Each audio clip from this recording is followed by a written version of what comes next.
O agro, setor que movimenta a economia brasileira, gerando renda, emprego e oportunidades para toda a população. Hora H do Agro, com Kellen Severo. O ministro da Agricultura, Carlos Fávaro, participa de uma missão brasileira ao Japão nesta semana. A gripe aviária foi pauta do encontro. A nossa comentarista de agro, Kellen Severo, traz as últimas informações. Kellen. A missão brasileira em que participam o ministro da Agricultura, Carlos Fávaro, outros secretários de governo e entidades do agro está no Japão. Hoje estão previstas reuniões com o Ministério da Agricultura e Ministério da Saúde Animal, informou o secretário de Relações Internacionais, Roberto Perossa. Na pauta está a gripe aviária e o desejo do Brasil de que o Japão reverta a suspensão adotada nas compras de carne de frango de Santa Catarina e também do Espírito Santo, estados que registraram a doença em aves de fundo de quintal. O status brasileiro para a gripe aviária segue livre da doença na Organização Mundial de Saúde Animal, pois não há casos em granjas comerciais aqui no nosso país.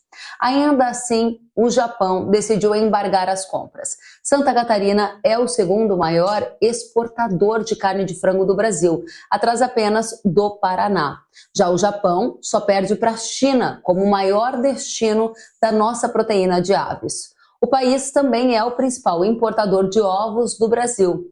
E só para você ter uma ideia, entre carne de frango e carne suína, o Brasil, ou melhor, o Japão, importou 238 mil toneladas de carne, gerando 490 milhões de dólares em receita, apenas no primeiro semestre desse ano. Ou seja, o Japão é um cliente muito importante e, por isso, acerta a Associação Brasileira de Proteína Animal, em conjunto com o Ministério da Agricultura, em viajar até lá para detalhar o processo de biossegurança adotado na indústria e a segurança do alimento aqui produzido.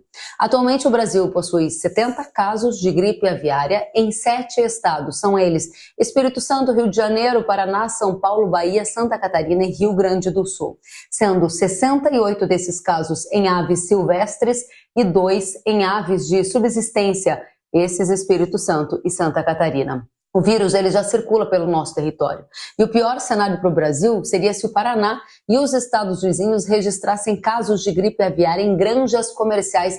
Foi o que disse o Banco Citi em um relatório. Isso porque a região sul ela responde por 64% da produção de aves do Brasil e 78% das nossas exportações.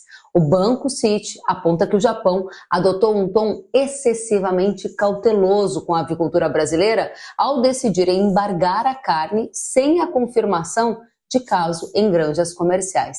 E ainda lembra que lá em 2022, quando os Estados Unidos relataram o primeiro caso comercial em granjas no estado de Indiana, a China, o México e a Coreia do Sul rapidamente restringiram as compras do estado americano. Ou seja, o agro brasileiro está em alerta. Afinal, a doença que causou a morte de milhares de aves no mundo já está no país e acontecimentos futuros em granjas podem ocorrer, ainda que a gente torça muito para que não ocorra. Assim, o risco de restrições adicionais virem dos nossos maiores clientes, caso isso se confirme. Mesmo que de forma regionalizada, os efeitos à cadeia de proteína e grãos podem sim ser significativos. Para o Jornal da Manhã, Kellen Severo.